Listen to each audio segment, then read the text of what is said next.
Vale, yo creo que ya está. Ujú. Ok. Pues a ver, página 67, no recuerdo exactamente por dónde íbamos. Habíamos leído sobre la situación de este hombre que lamentaba morir, Ya, ¿no? el Ser último mortal. párrafo. El Eh, Pero no último. hay y nada no hay más. De acuerdo.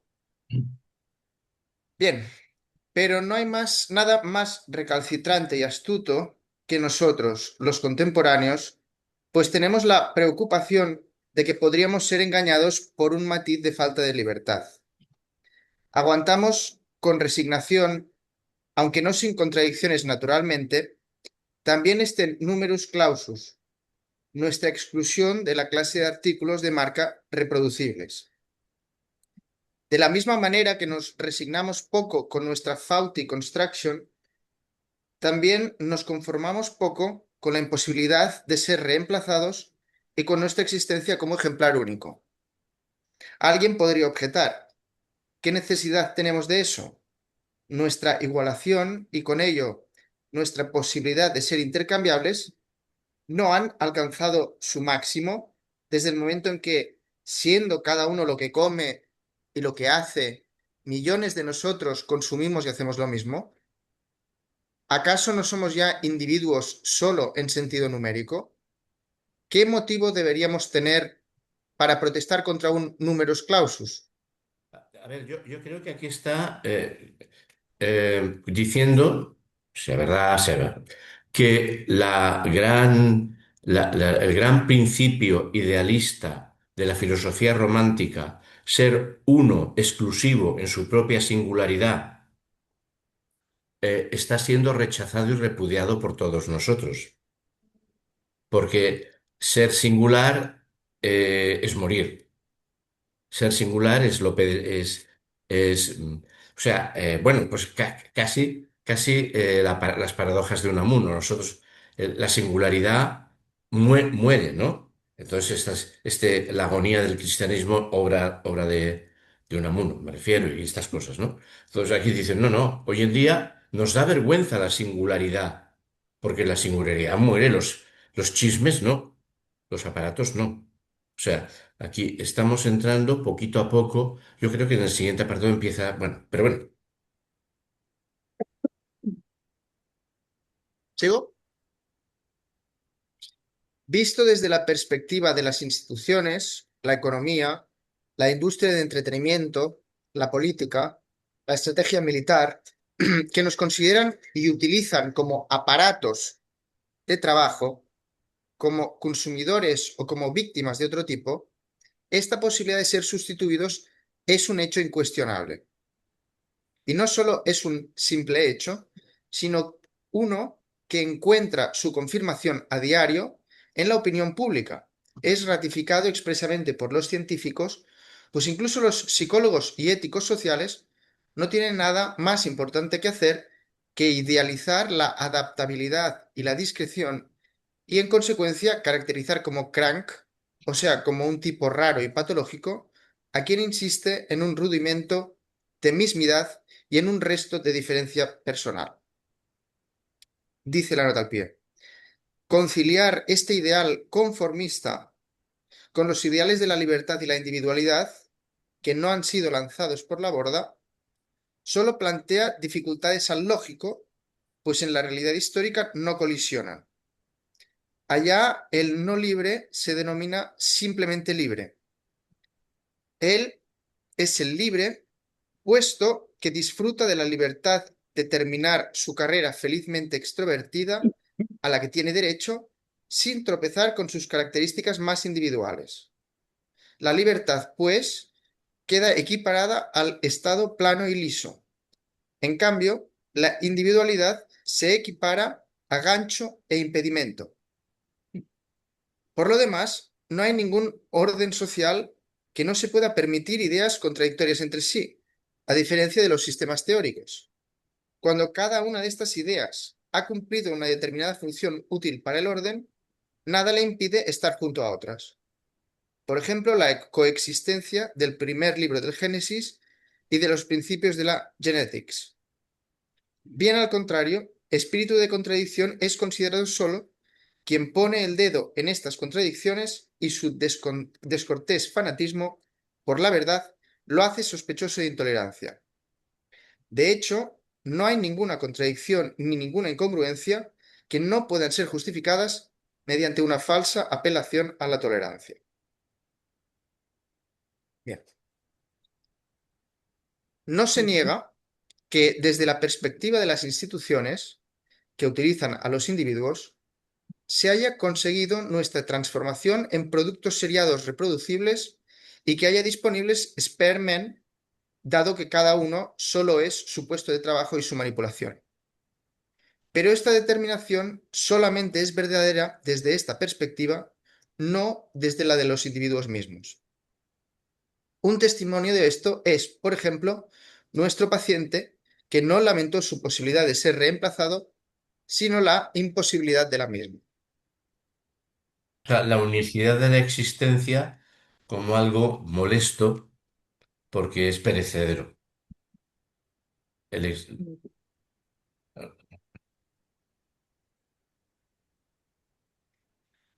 Y a cada uno de nosotros, como individuos, nos ocurre lo mismo que a él. Por reemplazable que pueda ser mi función en la empresa, aunque la prosecución ininterrumpida de mis funciones se haya asegurada, yo mismo, mi identidad como XY, no la pueden proseguir hombres de recambio. Por más que el yo soy yo, que expresa mi sustituto, pueda coincidir literalmente con mi yo es yo, perdón, yo soy yo, siempre se referirá a otro yo, al suyo, y mi propio yo permanecerá sin ser reemplazado e irreemplazable. Quien no ponga atención en esto, fácilmente puede malograr lo más importante de lo que aquí tratamos, que cada uno, en cuanto es único, cada individuo como individuo, sea irreemplazable, irreemplazablemente valioso, ha sido en definitiva el credo de cualquier humanidad. Por eso, esto podría sonar como si aquí habláramos de un rudimento de humanidad o del resto de una experiencia de humanidad. Pero es justo lo contrario, pues lo decisivo aquí es cómo se enfrenta el individuo a su propio ser irreemplazable como que lo siente. De ahí el hecho de que la valore como un perjuicio inmerecido, como un atributo contra el que se obstina, a pesar de que no puede negar que es idéntico con él. En resumen, como un defecto y una mácula de la que se avergüenza. Por eso, la malez de la unicidad es decisiva. o sea, estamos, lo leemos, ¿no? O sea, la individualización existencial y nuestra unicidad como características únicas nos desbordan porque nos hacen también mortales, ¿no? O sea, la frase sería, el hombre es contingente, puede ser y no ser, o no ser, empezando al revés, por eso existe la libertad. El hombre es contingente, puede ser o no ser, por eso existe la muerte. Eh, no, vaya, por intentar radicalizar la- mientras que los bienes de equipo, los aparatos, son, uno cambia al otro, o sea, es lo imperecedero frente a lo perecedero, ¿no? Es interesante en este estudio, o me lo parece, la nota al pie que acabamos de leer, cuando habla de esta eh, relación aparentemente contradictoria, pero que se mantiene entre lo libre y la individualidad. Em, por un lado, esta individualidad es reprimida, pero por otro lado también es alimentada neuróticamente por el mundo en el que vivimos. Tengo la sensación, a todo el mundo se le exige que explote su individualidad de la mayor manera posible, cosa que no sé si estaría de acuerdo con lo que nos está diciendo Anders, pero tengo la sensación de que este caos en el que todo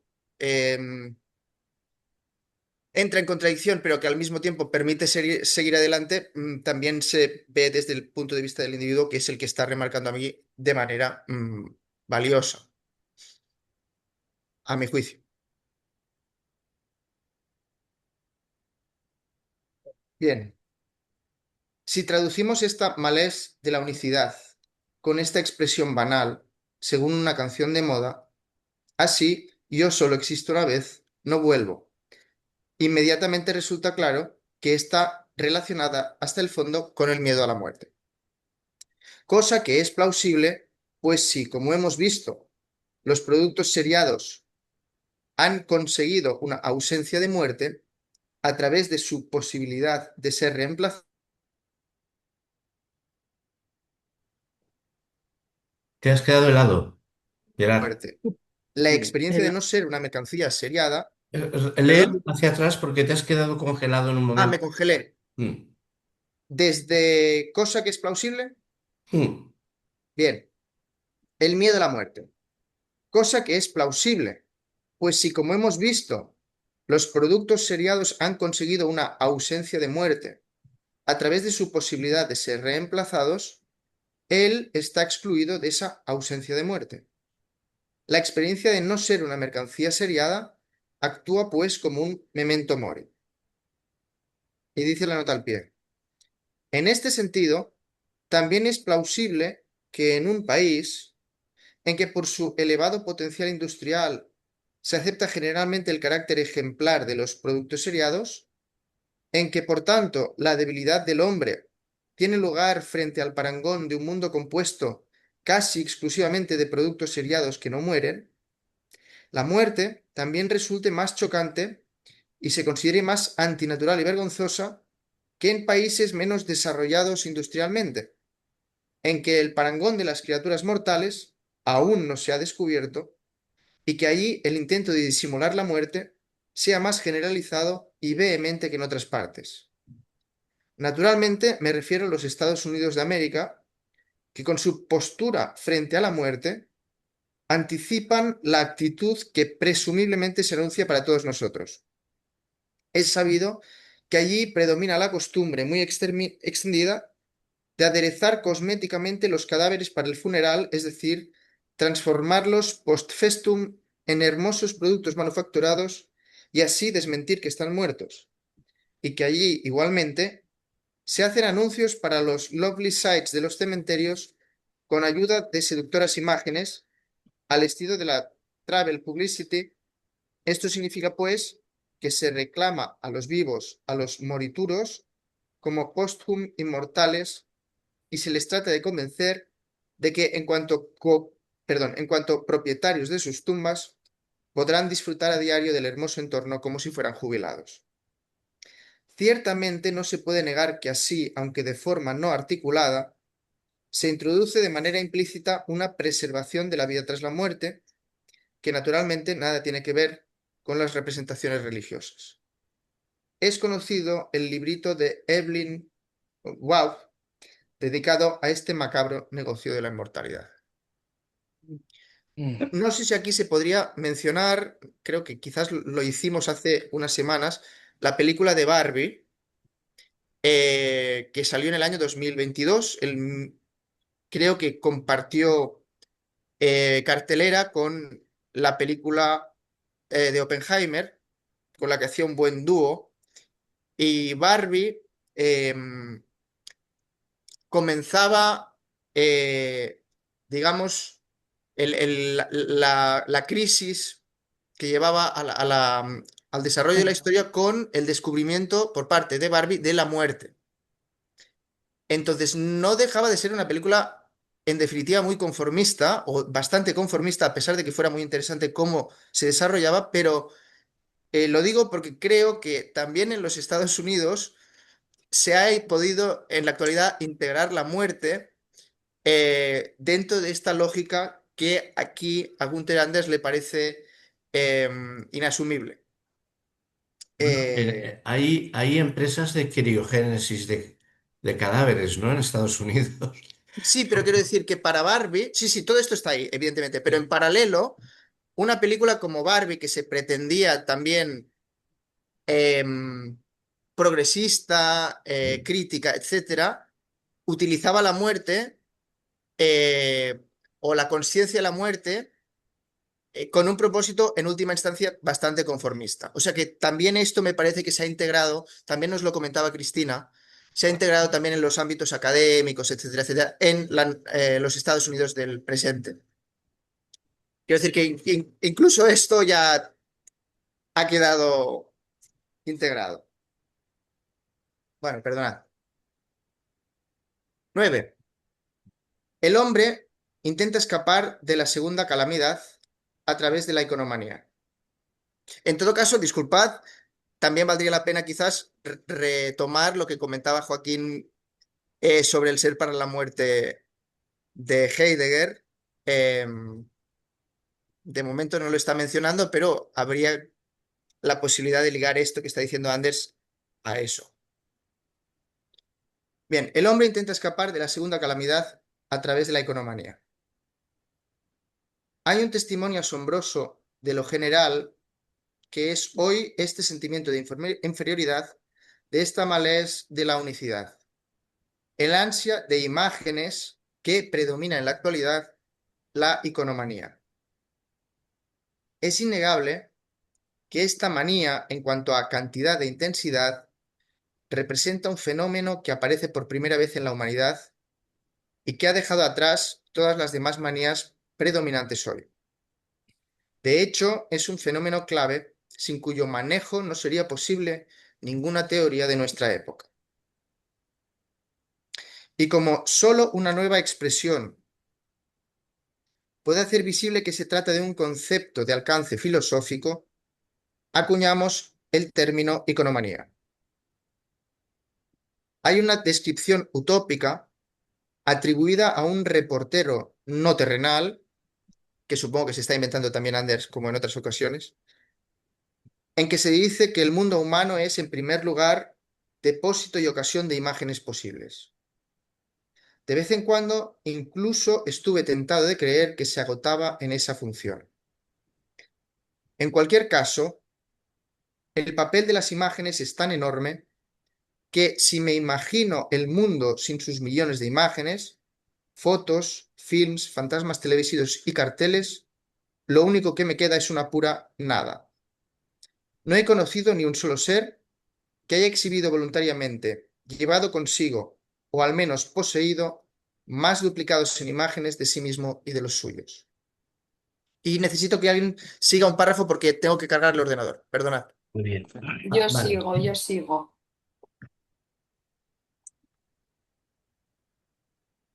Entre las razones de esta producción hipertrófica de imágenes, una de las más importantes es que el hombre podía conquistar, a través de imágenes, la posibilidad de crearse spare pieces de sí mismo, o sea, de desmentir su insoportable existencia única. Es una medida llevada a cabo a máxima escala contra su yo solo existo una vez. Mientras que de la producción en serie queda excluido cuando fotografía se transforma en un producto irreproducible. Al menos in effigie consigue una existencia múltiple, a veces incluso de 1000 maneras diferentes. Y aunque vive solo como el modelo, de alguna manera existe él también en sus copias. Es lógico que nuestros modelos envidiados sean los que, entre nosotros, alcanzan de manera más impresionante una existencia múltiple. O sea, que están en más ojos que nosotros, los comunes mortales, los film stars. La corona que les hacemos es por su victoriosa irrupción en la esfera de los productos seriados, que nosotros reconocemos como ontológicamente superior. Los endiosamos porque han realizado de manera triunfal nuestro sueño de existir como las cosas, de convertirnos en parvenus, supongo, parvenus, del mundo de los productos.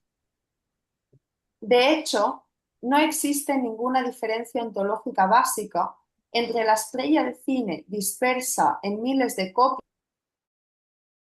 difundido en innumerables ejemplares. Es lógico que en los anuncios se apoyen la estrella de cine y la mercancía de masas. La estrella de cine apoya a la mercancía a través de recomendaciones, la mercancía a la estrella de cine a través de imágenes añadidas al envase, y que conformen una alianza. Son como aquello de cada oveja con su pareja. Y no solo se han difundido por igual, sino que también han superado su mortalidad de la misma manera. Pueden seguir confirmándose en sus reproducciones tras su muerte. De la misma forma que el esmalte de uñas aún puede hacer su camino y seguir brillando cuando su modelo ya no existe, también la smiling, risueña estrella de cine es capaz de seguir deslumbrando cuando el modelo haya recorrido el camino de toda carne. En, cier- en cierto sentido, la estrella de cine ya es incluso inmortal mientras vive, inmortal Garbo, e independiente del camino de toda carne. En la medida en que la mayoría de sus pictures representa la versión inmortalizada de su juventud auténtica, es decir, válida solo comercialmente, parecida a las diosas y sin arrugas, es más joven que ella misma. Y el camino de su carne efectiva es un proceso inválido y vergonzoso que preferiblemente hay que ocultar. Aquí surge un nuevo tipo de privacy, la privacy de Hollywood, en la que se incluye cuando podría resultar perjudicial para la validez de las imágenes. Pero aquí toda carne lo que pasa es que es un término bíblico al que él recurre para hablar de la mortalidad. Pero la carne es un género. Y lo que está diciendo es la destrucción que padecemos porque no somos género, porque somos individualidad subjetiva. Entonces, bueno, el recurso bíblico está bien, porque habla de la carne que es perecedera, pero aquí lo que se juega es la destrucción de nuestro yo singular, no de nuestro yo como género humano. Bueno, es una quizá una postilla mm, pretenciosa por mi parte, pero sería esto, ¿no? Toda carne es todo ser humano, todo género humano, la carne.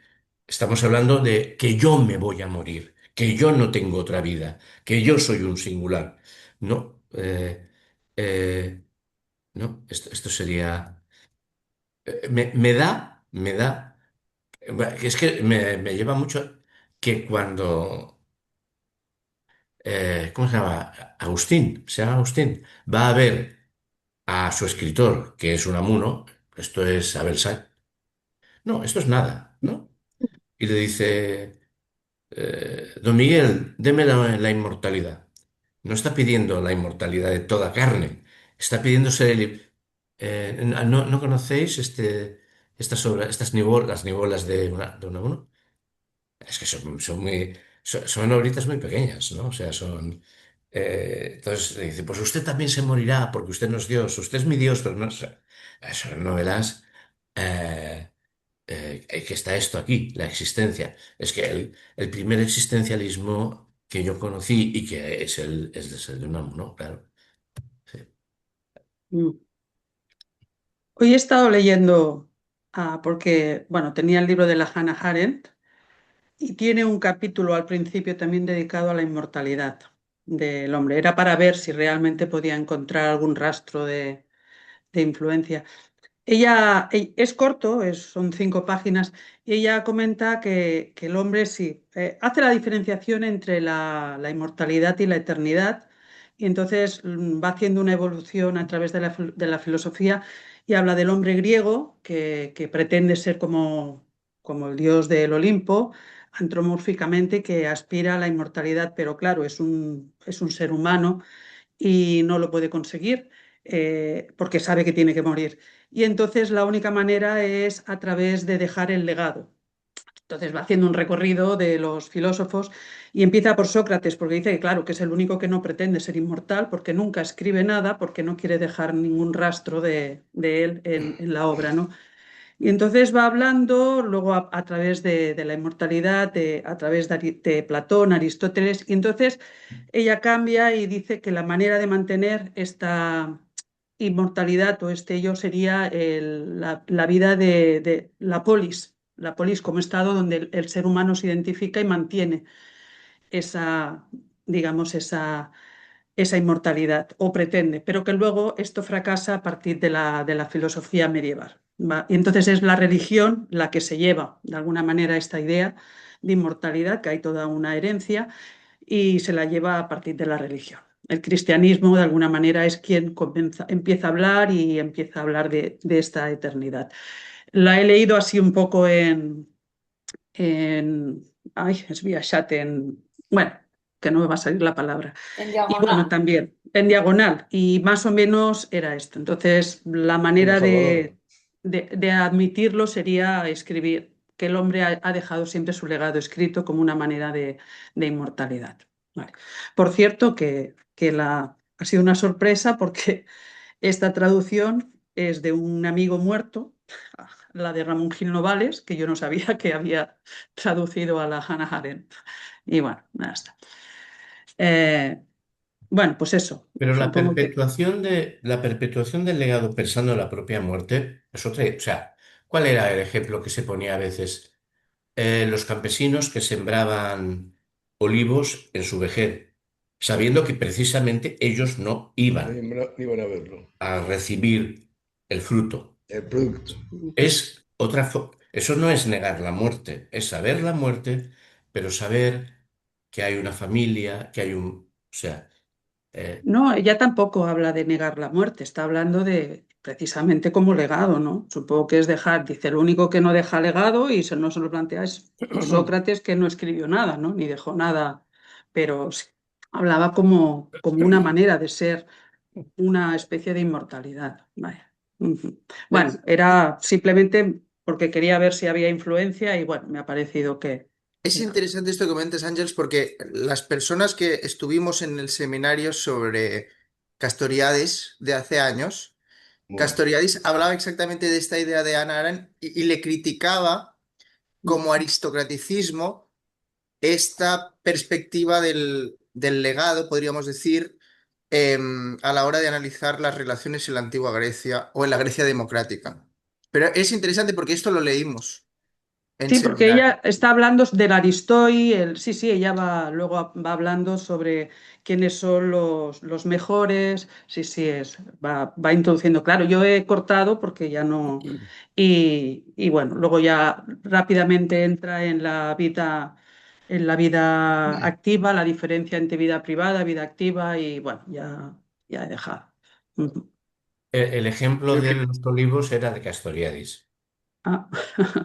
No sé si os acordáis, ¿no? Ah, yo pensaba que os referíais a, cómo es? El de Ber, el de Modos de Ber, Berger, John Berger. Era de Castoriadis. Yo, la primera vez que leí el asunto fue en Castoriadis. Luego aparece en John Berger también, en Los Campesinos, que... no, Ah, pues tiene, sí. tiene todo el sentido. Ujú. yo quisiera decir, eh, yo estoy intentando entender ya en la página 70 en realidad qué quiere, por dónde va la cosa y sigo sin entenderlo demasiado, sin captarlo. Eh, empiezo por esto, por último que decía Joaquín. En estas últimas páginas, que son comprensibles, ¿no? Gramaticalmente, semánticamente no tienen gran dificultad, eh, parecería que se está realizando una denuncia, se está realizando tiene una anatomía de transformaciones que se producen en la sociedad fruto eh, del desarrollo extraordinario de la producción de mercancías, eh, de aparatos, etcétera. Y de momento, yo lo único que capto, digo de momento, ¿no? Lo único que capto es un recoger conocimientos antropológicos reconocidos, aceptados, establecidos de todas las comunidades humanas desde que el hombre es hombre. la necesidad de trascendencia, el dejar un legado, el tener una significación, en un sentido más vanidoso de gran hombre o simplemente en un sentido modesto y sencillo como padre o como lo que fuera. Entonces, es como si estuviera leyendo cosas que parecen críticas o transformaciones o alegatos contra una especie de distorsión y yo, sin embargo, no acabo de ver en la descripción de la sociedad contemporánea que él está haciendo, de momento la distorsión. Lo único que veo es la descripción que hace de las formas diferentes, pero que no me parecen cualitativamente diferentes, del enfrentar el hombre su mundo. Y en particular en relación, en estas últimas páginas, en relación al asunto de la muerte. Sí que hay una pequeña, hay algo que sí me ha hecho congeniar, sí que con lo que he empatizado un poquito, es con cierta, cuando hace referencia al caso concreto de Estados Unidos, a una cierta manera más comercial, festiva, una especie de manera de intentar ocultar la muerte mediante convertirla en esos rituales que hemos visto en algunas películas, ¿no? En que todo parece que no vas a un funeral, sino que vas a una fiesta, ¿no? Donde se come, se pasan vídeos del difunto, la gente parece que está de buen humor, menos los más directamente relacionados con el final. Bueno, ahí puedo ver a lo mejor algún atisbo de un intento de negación, de enfrentar las realidades fuertes de la vida. Pero ni siquiera aún así, ni siquiera aún así, con el uso que le da al papel pues, de las estrellas de Hollywood o del uso de imágenes, ni siquiera en eso veo eh, un elemento que pueda ser realmente, que pueda implicar, que pueda significar una transformación crítica antropológica del ser humano. Es decir, leo su descripción y tengo la sensación de que el ser humano sigue siendo ser humano a pesar, en ciertas cosas, en estas cosas que va describiendo él, sigue siendo ser humano a pesar del capitalismo. Y hay cosas que resultan invencibles en el ser humano. Y justamente es en esto, en el sentido de la trascendencia, en el sentido de darse cuenta de la futilidad de negarla o de creerse inmortal. Entonces, me da una sensación, me produce una sensación paradójica, la sensación, la impresión que a mí me causa su lectura, con lo que creo que es la intención suya, eh, la intención, el redactado, el estilo como de denuncia, como de querer destapar, desvelar una modificación antropológica que está, ¿no? ocurriendo. Simplemente todavía, es verdad que queda mucho texto por delante y hay que darle la oportunidad, pero todavía no acabo de ver por dónde va. Y no lo planteo ahora para... No quisiera generar debate con esto, simplemente que quede constancia, porque creo que supongo que necesitamos tiempo y lectura para ver hacia dónde va esto, ¿no? Pero de momento esta, siendo honesto, es la sensación que me está causando y me estoy devanando los sesos para intentar entender, bueno, hacia dónde va, por dónde va este hombre, hacia dónde va. Y todavía no lo acabo. Ya está, nada. Bueno, hay una peculiaridad de la antropología contemporánea que él señala, y es que todo se traduce en mercancía. Es decir, la voluntad de trascendencia, la voluntad de inmortalidad, la práctica para distintas prácticas que intentan llevar a cabo los seres humanos para perpetuarse. Todas se traducen en forma de mercancías, de objetos reproducibles. Y la frase en la que dice que no hay ninguna diferencia ontológica entre las fotos de Greta Garbo, ¿eh?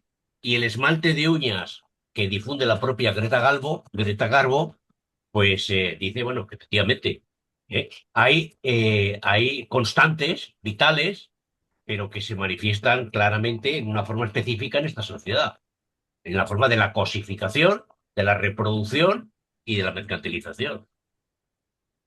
En esto estoy de acuerdo perfectamente y creo que es la parte en que se nota que él intenta hacer es una anatomía de los cambios que se producen en cómo... pero sin embargo, por otra parte, justamente ese asunto que habla del uso de las imágenes, pues para mí no me resulta sustancialmente, cualitativamente, vamos a decir, diferente del uso de estampitas de la Virgen o de ¿Bien? iconos.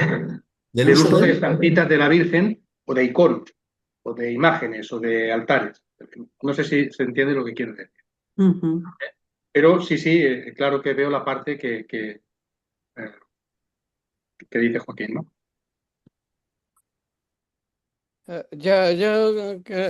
Sí, sobre el tema de la muerte en Estados Unidos, eh, hay un libro de Philippe Ariès de los años 70, inicio, que habla del miedo a la muerte, la negación, más que miedo, él quiere negar la existencia de la muerte. Ese es el punto de Estados Unidos.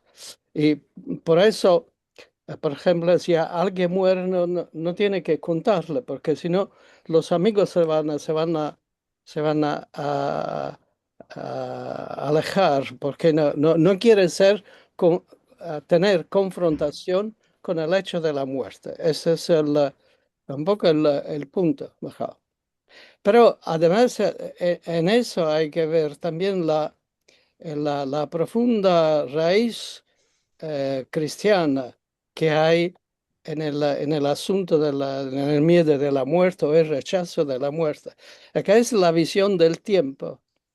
Lo cristiano ve en el tiempo lineal, es decir, que hay un comienzo, una creación Mm. y después se muere. Así se termina hacia una visión lineal de la cosa. Y en esa visión lineal se hace que uno tiene que hacer algo, todas las tareas que tiene que hacer hasta su muerte. Eso.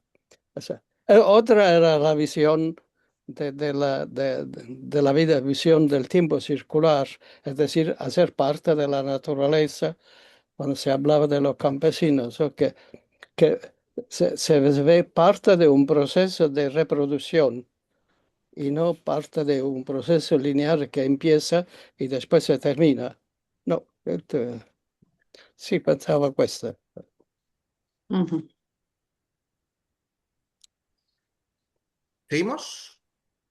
Ujú. Venga. Y a pesar de todo, a fin de cuentas, comparada con la existencia realmente múltiple que disfrutan nuestros productos de masas, nuestra multiplicación a través de imágenes no es más que un como sí. Y la satisfacción que nos produce solo es un sucedáneo a pesar de nuestra intensa actividad iconománica. No es posible hacer desaparecer del mundo la diferencia entre ejemplares efectivos y meras copias.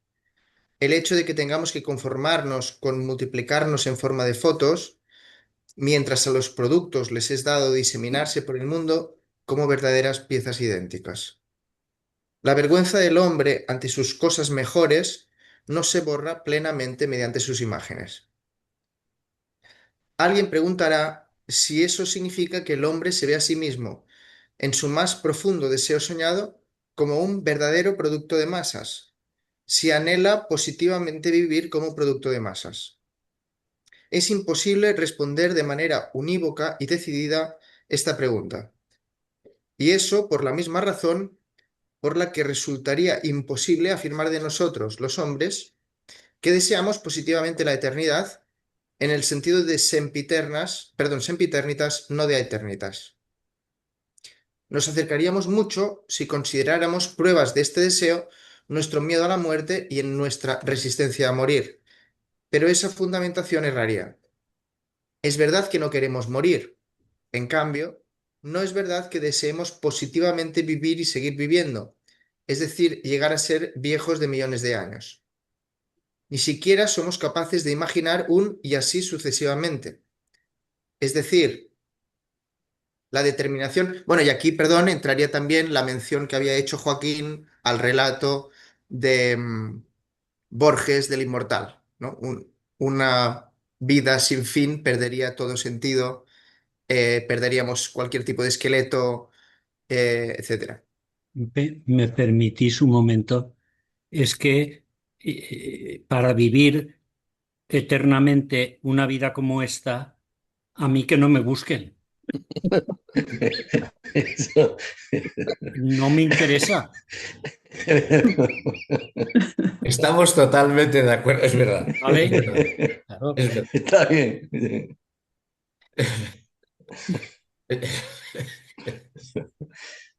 Tú no sufres de vergüenza prometeica, Ricardo.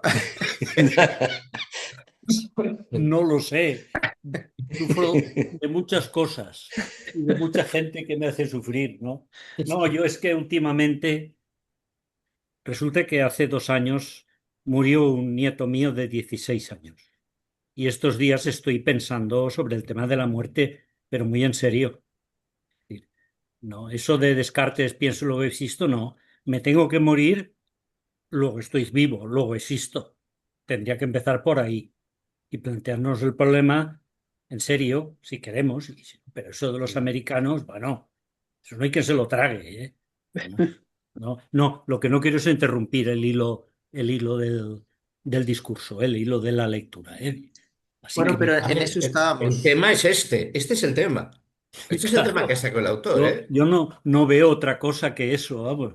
Me está continuamente volviendo a la cabeza lo mismo, es decir, y para tener lo mismo, pues no.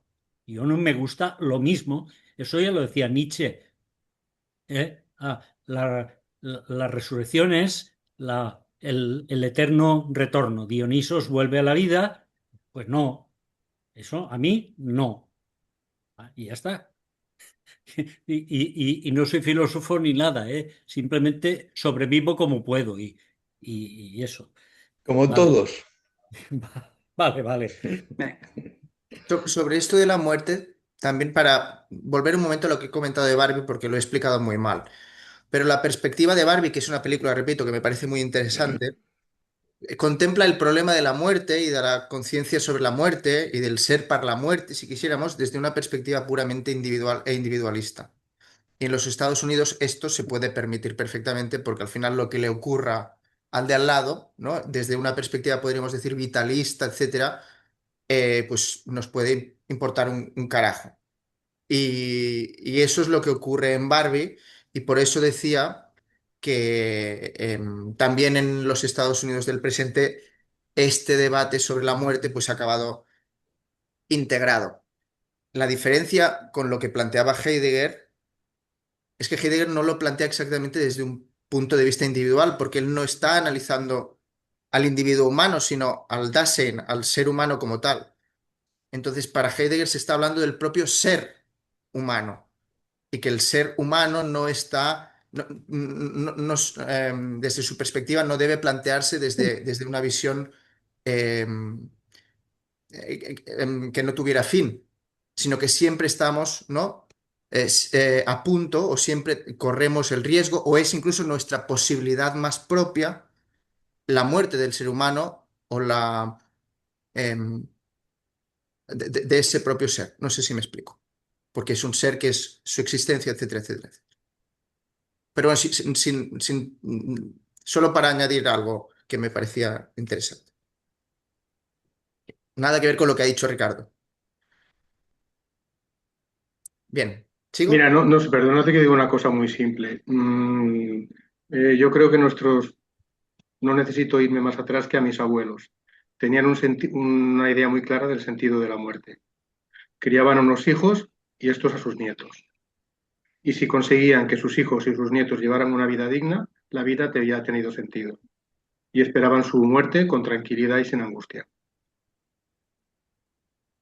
So- so- sol- eh, no tengo nada más que decir, señoría. No sé, yo con estos asuntos extraordinariamente profundos y filosóficos, me gustaría que los filósofos, los escritores empezaran con reflexiones muy pegadas al terreno y a la experiencia vital, la que cada uno tenga, ¿no? La de este autor no tiene por qué ser la mía. Pero, es decir, yo este asunto eh, del sentido de la vida, es decir, cómo uno afronta la muerte, pues veo el tránsito, o sea, veo el problema de la disgregación familiar, veo el problema del individuo autocentrado en sí mismo, en su vida profesional o en su vida, en su autorrealización. Veo efectivamente la pérdida del sentido de comunidad y de servicio a los otros. Veo el que dejamos de tener hijos, el que dejamos de tener hijos y por lo tanto no podemos tener el sentido de que dejamos un legado, que es tener hijos. Y si encima eres una persona muy brillante, dejas un legado en algunas otras cosas. Si puedes influir en unos cuantos individuos, si construyes un puente, si ganas una guerra, vale, dejas un legado aún mucho mayor. Pero para el común de los mortales, para la inmensa mayoría de la humanidad, he vivido un mundo en el que he podido entender perfectamente cómo hay una serie de individuos, yo como experiencia como médico, las generaciones viejas afrontan muchísimo mejor que las jóvenes el tema de la muerte, muchísimo mejor, muchísimo mejor. Lo afrontan en el final de su vida y también lo afrontan mejor en la pérdida. Y también lo afrontan mejor en la pérdida.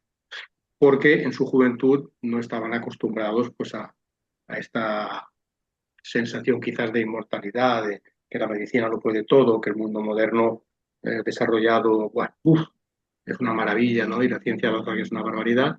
Quien ha vivido desde pequeño que la gente pues le da cualquier chungo y se muere, o los niños se mueren, muchos niños se mueren jovencitos, etc., etc., etc., ha tenido una experiencia que conforma su afectividad de manera muy diferente a cómo se conforma hoy en día, ¿no? Pero esto creo que tiene muchísimo eso que ver con cómo, con las formas de vida, con los vínculos, con la red de afectos, con la intensidad que estos tienen, con el grado de, con lo intensos, con lo fuertes, con lo reales que sean, ¿no? A veces redes muy amplias, pero ya sabéis, ¿no? Hoy en día extremadamente superficiales que no sirven para una mierda, que no dan sentido de nada. Bueno, no sé. Sí, a mí se me ocurren decir estas cosas. Bueno, y a lo mejor ahora me estoy yendo, pero me gustaría añadir una reflexión que nos hacía a nosotros un profesor que en su momento, siendo jovencita, me situó, que hablaba un poco de lo que él llamaba la descentralización de la muerte. Él venía de un mundo en que el cementerio estaba en la iglesia del pueblo, que estaba en el centro, que los muertos se velaban en casa y que nos íbamos hacia un mundo donde cada vez se desterraba más a los muertos hacia las periferias, que todos los procesos pues, de velatorios y acompañamiento bueno, al muerto, por supuesto, han desaparecido, cada vez también más a la familia. Y hablaba un poco de esto, de esta sensación de rehuirla, de sacarla del centro de la existencia, que es una cosa que en generaciones anteriores no se daba. Y la vivencia que se tiene después de la muerte, pues claro, es otra. Sí, yo quería poner también que ese problema de la vergüenza de la muerte es un problema de la Es la sociedad vergüenza. occidental, occidental que basada sobre el individualismo. Es decir, cada uno es un individuo, por eso tiene confrontación con su nacimiento y su muerte y ahí se termina. Ese es el punto. Pero basado en la visión individualista del hombre y de la sociedad. Porque si vamos a ver afuera de Occidente, hay otro tipo de participación, es decir, un individuo no es, una persona no es un individuo para sí, sino es un individuo como parte de una comunidad, de su pueblo, de su familia, de su pueblo, de comunidad. Es decir, su cuerpo no es su propiedad, que él puede sí, dirigir, establecer lo que va a hacer, sino su cuerpo es parte de la comunidad. Y eso lo hemos visto también en los últimos años en la lucha que hay a nivel mundial. Pero lo que quiere pasar es que estamos hablando de un problema que se basado sobre el individualismo. Que si basamos el individualismo, entonces todos los problemas siguen. Esto de la vergüenza de la muerte, porque como decía Philippe Paris, le da vergüenza esta fecha, el hecho que uno tiene que morir. O uno de tu familia, de tu parte, se va a morir. Esa es una vergüenza.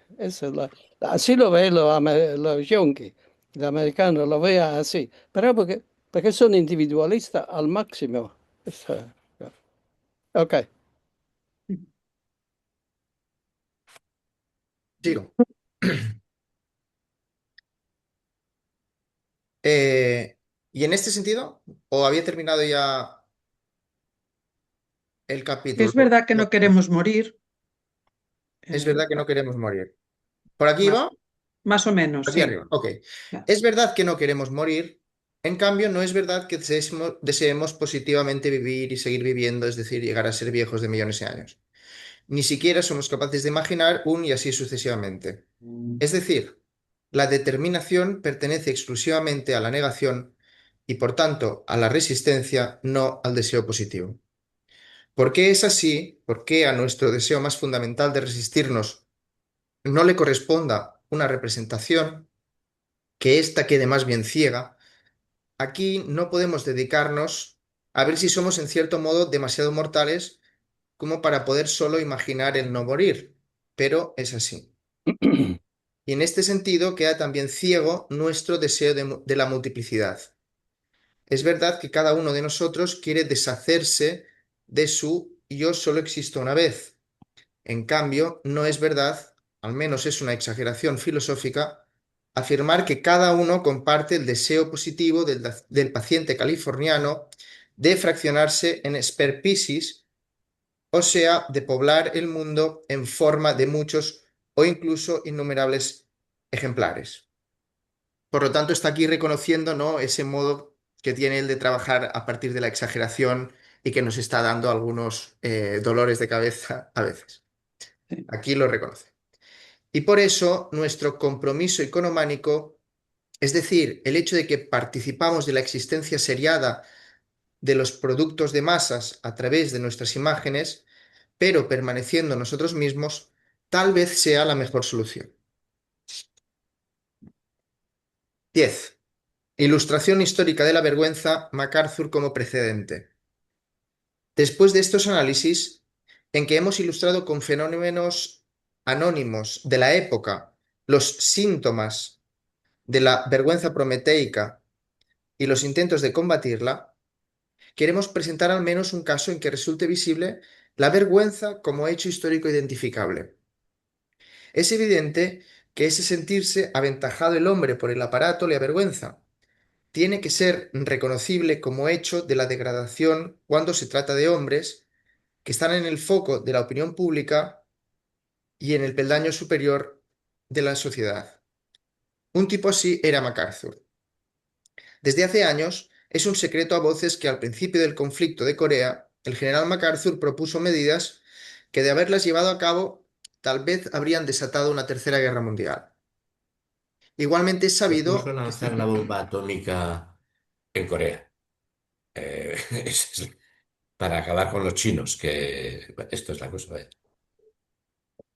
Igualmente es sabido que se le quitó de las manos la decisión sobre si cabía correr el riesgo de esa consecuencia o no. Quienes lo despojaron de esa responsabilidad no lo hicieron, sin embargo, para cargar ellos mismos con la decisión o dejarla en manos de otros hombres política, económica o moralmente más competentes, sino para transferirla a un aparato, dado que la última palabra debía ser objetiva y hoy objetivas son solo las afirmaciones hechas por los objetos. En suma, la responsabilidad se puso en manos de un electric brain como última instancia. No se quitó la decisión a MacArthur por ser MacArthur, sino por ser hombre. Y se prefirió el cerebro del aparato al de MacArthur. Perdón, sí, no fue porque se tuvieran razones especiales para desconfiar de la inteligencia de éste, sino solo porque tenía un cerebro humano. que se le quitó la responsabilidad a él como hombre es una expresión que induce a error, pues el poder que le quitó la decisión no era una instancia sobrehumana, no era la Moira o el azar, la Tige o Dios o la historia, sino el mismo hombre que, en cierto modo, robando con su mano derecha lo de la izquierda, depositó sobre el altar del aparato el botín, su conciencia y su libertad de decisión, y con ello manifestaba que se sometía a ese robot de calcular producido por él y que estaba dispuesto a reconocerlo como sustituto de la conciencia y como máquina oráculo y máquina providencia. Eso significa que al subordinar al general a ese aparato, la humanidad atentó contra sí misma. Más incluso que atentar contra sí misma, la expresión alemana sich selbst etwas antun, o como lo quisiera decir Joaquín Arriola, indica suicidio. Nota del traductor. No se malinterprete, no se está expresando más que solidaridad con MacArthur. Que la historia, en ese momento ejemplar, se sirviera de él como dramatis persona fue un puro azar. Cualquier otra personalidad de la opinión pública habría servido igualmente. Lo que creemos es solo que quien transfiere la responsabilidad de un hombre a un aparato, también transfiere con ello su propia responsabilidad. Que la humanidad llevó a cabo por primera vez, en este caso de manera representativa, es autodegradación, que por primera vez proclamó públicamente por sí misma, dado que calculamos peor que nuestro aparato, no se puede contar con nosotros, por tanto no contamos. Por primera vez la humanidad no sintió ninguna vergüenza de avergonzarse públicamente. Un inciso, por favor.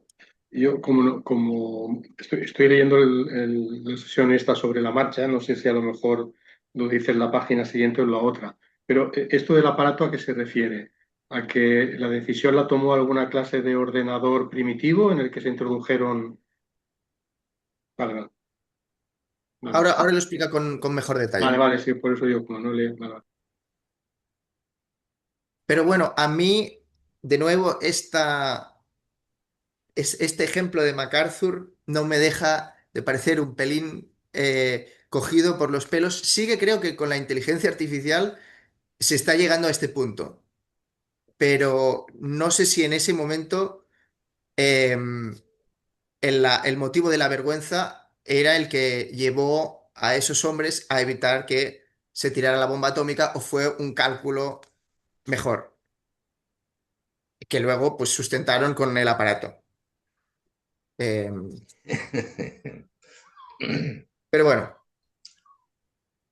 esta máquina oráculo fue alimentada, to feed es el terminus technicus para el abastecimiento del aparato con los documentos necesarios para la decisión, y dice aquí en la nota al pie que los ingenieros no puedan asociar a la atractiva palabra brain, cerebro, otra cosa que to feed, o sea, alimentar, me parece que es poner el punto sobre la i. Entonces, que no pudieran coger, perdón, esta máquina oráculo fue alimentada con los datos completos relativos tanto a la economía americana como a la contraria. Completos es seguramente exagerado, pues a la esencia de la máquina le corresponde su idea fija, es decir, la limitación artificial de sus determinantes. El hecho de que el punto de vista desde el que elabora su material está determinado de antemano y queda fijado para siempre.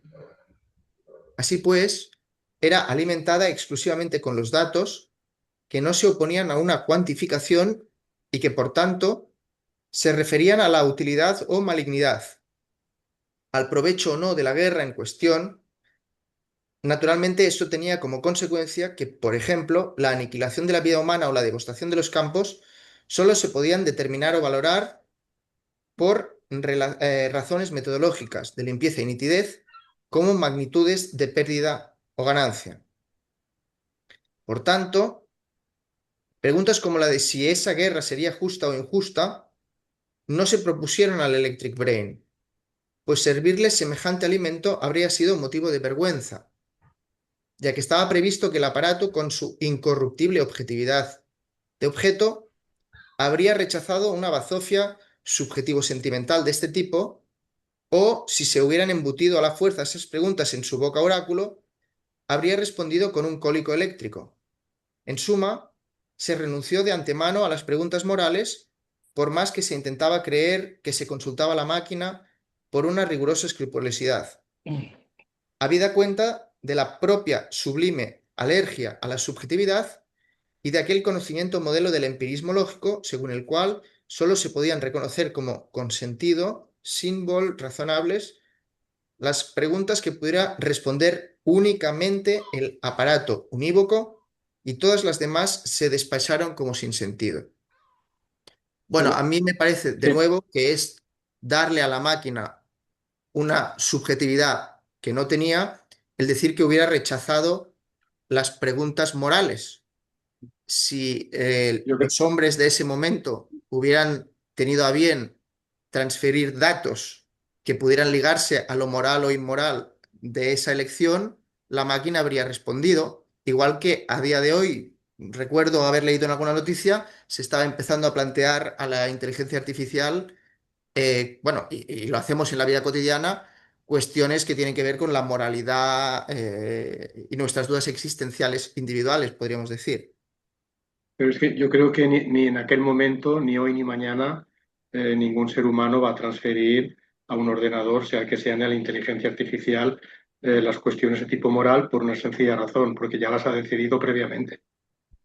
Porque ya las... Ya las ha decidido previamente y es perfectamente consciente que las decide él. Es decir, si aquí introdujeron estos datos, me puedo imaginar perfectamente que lo único que intentaban es hacer esto, ¿no? Aplicar la teoría de juegos y ver si les salía a cuenta.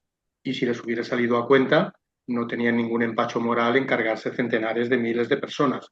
Ya la humanidad estaba muy acostumbrada desde los genocidios o se había reacostumbrado o acostumbrado de una forma mucho más masiva desde la época industrial, desde los genocidios imperialistas de último tercio del siglo XIX, a que en el mundo había guerras que producían centenares de miles de muertos, millones de muertos, y las jefaturas de Estado, los gobiernos de cada país estaban en perfecto derecho de librar esas batallas si lo consideraban oportuno para beneficio de su país, es decir, de sus élites. Entonces, en ese sentido, no creo que esto quizás sea un ejemplo de el ser humano de repente ante su producto se arrodilla, considera que él es incapaz de adoptar decisiones morales. No, supongo que simplemente está haciendo una evaluación lo más acertada posible, que una máquina le ayuda a calcular mejor en términos materiales, en términos de si su economía se va a arruinar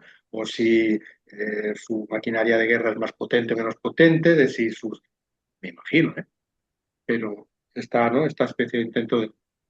Yo no tengo ninguna duda de que ahí la decisión moral la tenían tomadísima, y es que si podían cargarse a los chinos y a los coreanos se los cargaban y ya está. Ni tenían ningún interés segura en plantearle, ya no porque no se pudiera, porque la máquina no es capaz de responder a esas cosas, sino porque la decisión moral ya la han tomado ellos previamente, de una manera clara y contundente, como la habían tomado en la Segunda Guerra Mundial, como la habían tomado en la Primera, como la habían tomado en, en las colonias, como etc, etc, etc, ¿vale? No creo que esto marque un cambio. De fondo, en estos momentos supongo que está el tema de las filosofías neopositivistas y analíticas de que lo moral es un sinsentido filosófico. O sea, es decir, hay cosas... aquí nos faltaría en estos momentos Salvador, que sabe de esto, ¿no? Pero aquello de lo que no se puede hablar, mejor callarse, es una frase de Wittgenstein, estaba excluyendo como sinsentido los problemas morales. Esto es... Pero a Eisenhower eso se la traía al pairo completamente. O a Truman, ¿no? Vamos, no. Creo que nadie tiene ninguna duda, absolutamente.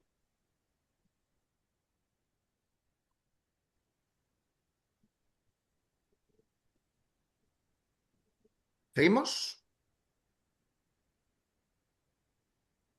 Bueno, yo creo que Anders sigue siendo consciente de eso, ¿eh? Tengo la sensación de que estas objeciones Anders las seguiría teniendo en cuenta. Pero bueno, hay pues dos cosas que por el recurso al aparato caen y ya no cuentan. La competencia del hombre a decidir por sí mismo sus problemas, pues su capacidad de calcular es nula frente a la del aparato. Y dos, en la medida en que no son calculables, tampoco cuentan los problemas mismos. Como es sabido, la elaboración de los datos mediante tripas mecánicas exige solo un tiempo irrisiblemente corto. Apenas alimentado, el aparato segregó su oráculo. Y con la disponibilidad a aceptar esta secreción como decisión, ya se sabía si había que arriesgarse y etiquetar la empresa como guerra santa o anularla como negocio deficitario y rechazarla por inmoral. Que el brain, tras algunos segundos de ensimismamiento eléctrico o digestión eléctrica, segregara una respuesta que casualmente resultara más humana que la que el propio MacArthur había propuesto como decisión previa, que soltara un sonoro negocio deficitario, que considerara la eventual guerra catastrófica para la economía americana, fue ciertamente una suerte, tal vez incluso la suerte de la humanidad, pues su boca pronunciaba un oráculo para nuestra época atómica. Pero el procedimiento como tal representó al mismo tiempo la derrota de mayor trascendencia que jamás se le haya infligido a la humanidad, pues nunca antes se había rebajado tanto como para confiarle a una cosa la sentencia sobre su propia historia, tal vez sobre su ser o no ser. Que esa vez el juicio fuera un veto, que fuera indulgente, no afecta a la cuestión, pues también así fue una sentencia de muerte, precisamente porque se había trasladado a una cosa la fuente de la posible indulgencia. Lo que decidió sobre nuestro estatus no fue la respuesta positiva o negativa de la cosa, sino el hecho de que se propusiera la pregunta a la cosa y luego se esperara con impaciencia la respuesta. Si se tiene claro que miles de hombres, entre ellos quizás también nosotros, su casualmente no estar muertos todavía, o sea, lo que hoy denominamos así vida, únicamente lo debemos al no que un aparato segregó, uno querría desaparecer bajo tierra de vergüenza. Esa vergüenza, dice la nota al pie, no es naturalmente una variedad de la vergüenza prometeica. Al contrario, para quien se avergüenza en este nuevo sentido, la vergüenza consiste en la existencia de la vergüenza prometeica, en el hecho de que ésta exista. Es, pues, vergüenza de la vergüenza, reiterada vergüenza, en cuanto tal, el primer correctivo contra la vergüenza prometeica. Pero volvamos a MacArthur. Su propuesta se transfirió a la máquina oráculo para su aprobación y decisión. Antes de que ésta exprese su beneplácito o su veto, el general ya ha quedado en minoría de edad. Y aquí hay un juego de palabras, nos dice el traductor. Pues respetará como última palabra lo que salga de la boca de la máquina. Y menor de edad permanecería también, incluso en caso de beneplácito, pues después de ese pronunciamiento, lo que le quedaría por hacer solo lo podría llevar a cabo en razón del permiso eléctrico de la máquina. Ha empezado, pues, la vergüenza. Pero como ya sabemos, la palabra anunciada fue un veto. La vergüenza así es completa. La situación es insostenible para un hombre de la ambición y autonomía de MacArthur. La consecuencia es inevitable. Aunque no haya sido degradado en sentido técnico militar, la degradación es un hecho. Su carrera militar ha tocado a su fin, se ha convertido en un civil. Esa es la primera consecuencia. Es lógica y no supone ninguna sorpresa. Pero la historia de la vergüenza no acaba ahí, pues hay una segunda consecuencia que, si no todo engaña, representa una contramedida. Y esta medida es cualquier cosa menos evidente, más bien resulta sumamente chocante, pues ese clímax parecería más propio de un novelista que de la realidad. No me digas. MacArthur se convirtió en presidente de un trust de máquinas de oficina. No es imposible que ese paso fuera una casualidad, que de las innumerables ofertas que se le hicieran a MacArthur a su reingreso en la vida civil, esa fuera la más ventajosa. Pero probablemente no. Por eso creemos poder presentar, al menos a manera de hipótesis, ese extremo como una acción que significa algo. Lo hacemos con todas las reservas.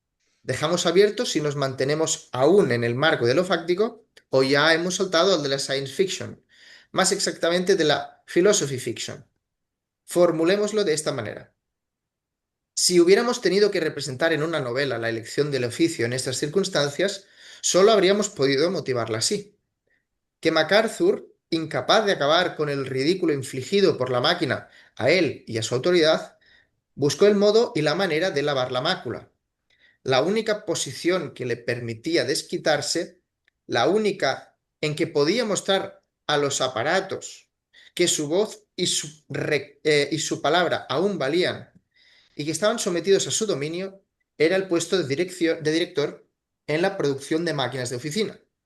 Solo allí podía dominar y humillar a los prepotentes aparatos, al menos comercial y administrativamente. Solo allí podía enfriar sus ganas de venganza.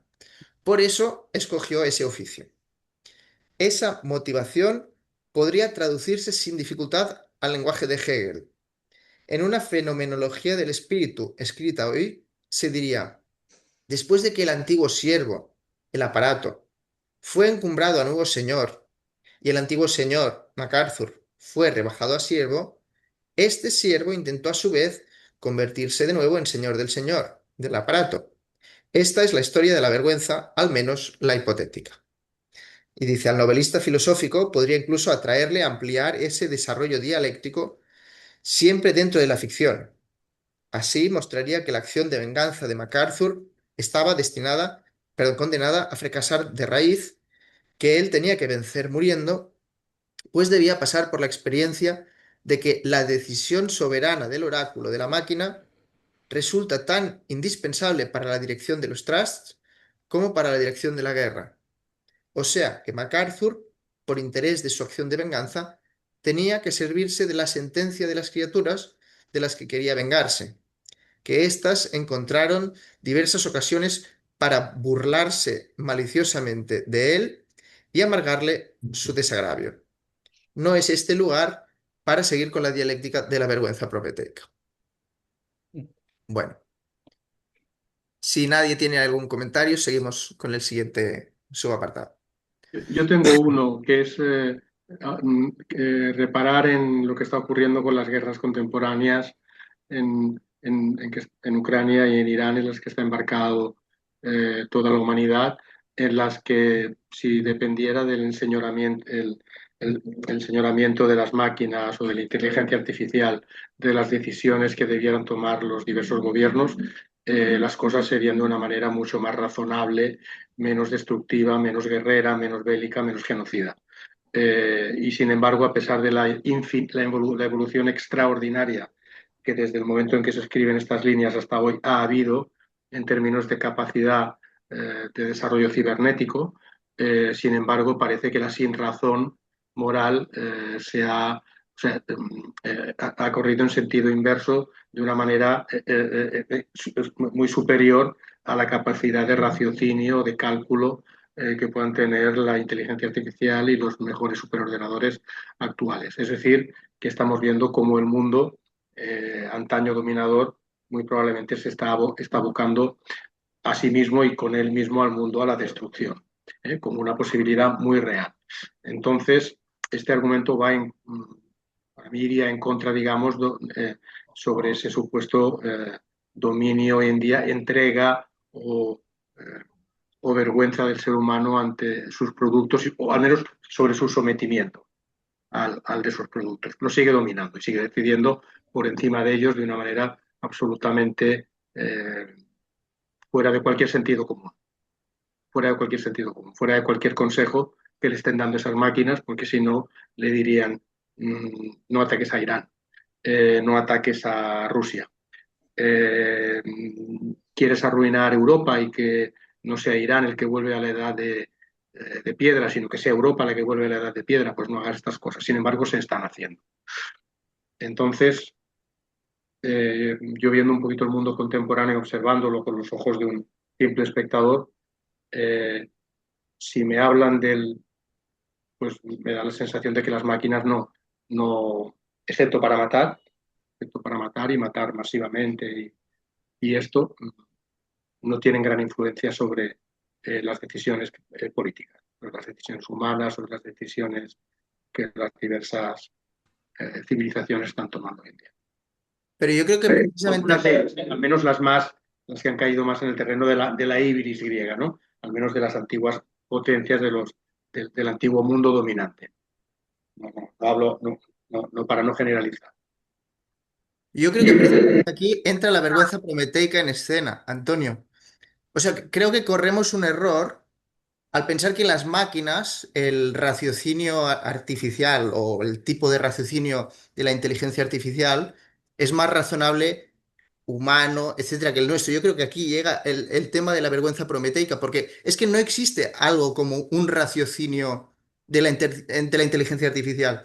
Existen hombres, igual que aquí, como en el caso de la decisión de MacArthur, Que la alimentan. claro, y depende del tipo de intereses económico-políticos que están detrás de cada una de esas inteligencias artificiales. No es lo mismo la inteligencia artificial de Elon Musk que la de OpenAI o que la de DeepSeek, etcétera, etcétera. Claro, depende precisamente de la mirada y del interés humano que hay detrás que que se nos eso se dirija a través de la inteligencia artificial hacia un lado o hacia el otro. Lo que pasa es que como seres humanos de a pie, cada vez somos menos capaces de a nosotros mismos reconocernos como señores de eso, porque se nos escapa completamente de las manos y si tenemos en cuenta lo que leemos en la inteligencia artificial de ChatGPT, etcétera, etcétera, pues podríamos pensar, no, no, si es que tiene mucha más capacidad que yo de plantearme este tipo de cosas, o incluso en mi propia vida, incluso en mi propia personalidad. Porque si tú le das suficientes datos al ChatGPT, te hace un perfil psicológico que, aunque sea, como siempre, muy complaciente, pues pone las cosas sobre la mesa. Mm, pero claro, no es la inteligencia artificial como tal. ¿Te refieres a la axiología que ha alimentado el- la máquina? las- la axiología. Sí, dentro de que sea posible introducirle una axiología moral a la máquina.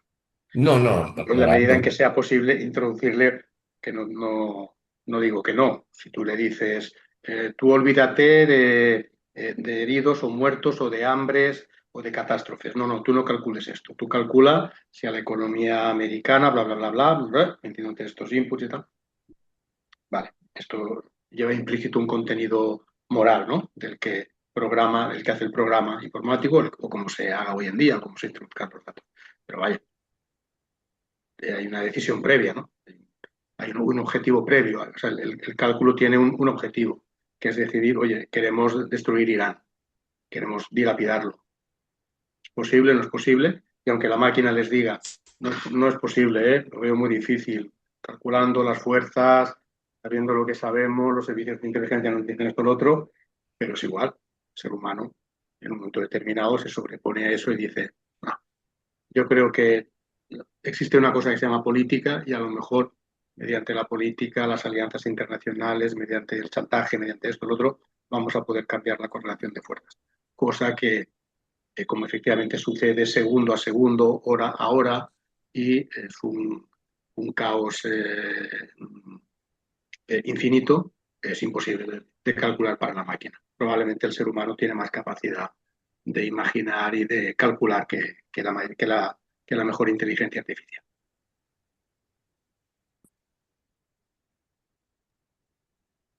Seguimos, pues. La vergüenza como trastorno de la identidad. El concepto de la dote óntica. El yo se avergüenza de ser ello. El ello se avergüenza de ser yo. Para terminar, tengo que dar cuenta de la objeción más importante que se ha hecho a mi tesis de la vergüenza prometeica. El análisis de este argumento radical exige una divagación tan extraordinariamente amplia que no es aconsejable colocarla en cualquier parte a lo largo de la investigación, pues la objeción que trata de dejar sin base toda la teoría afirma que el término vergüenza, en la expresión vergüenza prometeica, es únicamente una metáfora. Solo metáfora, sobre todo porque la vergüenza, perdón, porque la verdadera vergüenza casi siempre es vergüenza ante un superpoder que actúa como instancia, cuya mirada vigilante se teme. Ahora bien, dado que la instancia de la vergüenza prometeica, si es que existe, consistiría en el mundo de aparatos, por tanto, en cosas sin ojos que no verían en absoluto la mácula imaginada del hombre, y así tampoco podrían juzgar y condenarla, todo resulta una ilusión, todo se reduce a una metáfora. Se puede dejar pasar la forma pasiva de la expresión el hombre actual es avergonzado por la perfección y multiplicidad de las cosas hechas por él, pero no la utilización del reflexivo avergonzarse. Si queremos contrarrestar esta objeción radical, primero debemos aclararnos sobre la esencia de la vergüenza en general. ¿Qué es, pues, la vergüenza? Un acto reflexivo, avergonzarse, por tanto, una relación consigo mismo. Pero es una relación que fracasa. Pero no solo ocasionalmente, como otros actos, por ejemplo el recuerdo, sino que fracasa radicalmente, grundsätzlich. Y lo hace radicalmente porque quien se avergüenza se ve como idéntico y al mismo tiempo no idéntico consigo mismo. Yo soy eso, pero tampoco soy eso. Lo que tiene como consecuencia que el acto nunca encuentra su final. Como quien se avergüenza no acaba de concluir con ese contradictorio encuentro consigo mismo, tampoco la vergüenza misma es concluyente. En eso y en los dos rasgos siguientes, F y G, se asemeja al asombro. De manera que sacrifica su propio carácter de acto y degenera en un estado, pero no en un equilibrado estado de ánimo estable, sino en un estado que oscila entre la irritación y la desorientación, en un estado que siempre parece empezar de nuevo, a pesar de que cree estar así hace tiempo. En suma, la vergüenza es un trastorno de la autoidentificación, una perturbación. El día en que uno deja de avergonzarse de ser un asesino, el día en que uno asume que el asesinato está bien, deja de avergonzarse de ser un asesino. O sea, es correcto, ¿eh? El día en que una persona pasa a ser el señor Strangelove y deja de odiar a la bomba, ama a la bomba y se acabó el problema, ¿no? O sea, era el... A diferencia de la mayoría de actos inocuos investigados habitualmente en la psicología y la fenomenología, la vergüenza, de acuerdo con su esencia, contiene una doble intencionalidad. No solo se refiere a su normal objeto intencional, en este caso la mácula, sino siempre a la vez a una instancia, a la instancia ante la que se avergüenza. Contiene un coram. Nota al pie. un público, una instancia ante la cual coran populo, el pueblo, una instancia, puede ser el super-yo, una instancia ante la cual, es un término latino.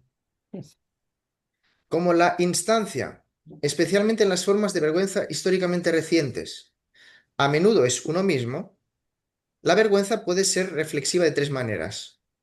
Uno se avergüenza de sí mismo, uno se avergüenza de sí mismo ante sí mismo.